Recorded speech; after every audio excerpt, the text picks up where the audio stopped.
Basic physics suggestion HS 2025। দেখাও যে ওহমের সূত্র G equal to sigma I। Number 2, উষ্ণতা বাড়লে পরিবাহীর রোধ বাড়ে কেন? নাম্বার 3, কার্বন রোধক দৈর্ঘ্য বৃদ্ধিতে রোধ বৃদ্ধি, উষ্ণতার সাথে রোধের পরিবর্তন অঙ্ক।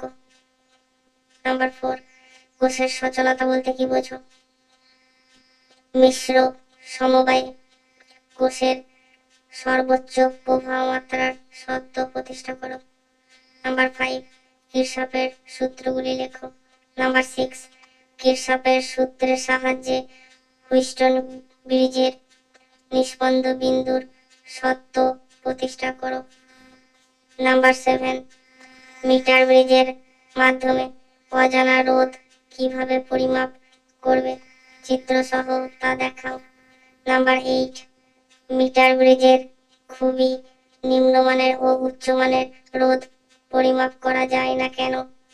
নাম্বার 9, পোটেনশিওমিটারের কার্যনীতি ব্যাখ্যা করো এবং এর সাহায্যে কোষের অভ্যন্তরীণ রোধ পরিমাপ করো। নাম্বার 10, রোধের সমবায় ও তুল্য রোধ নির্ণয়ের অঙ্ক। Best wishes.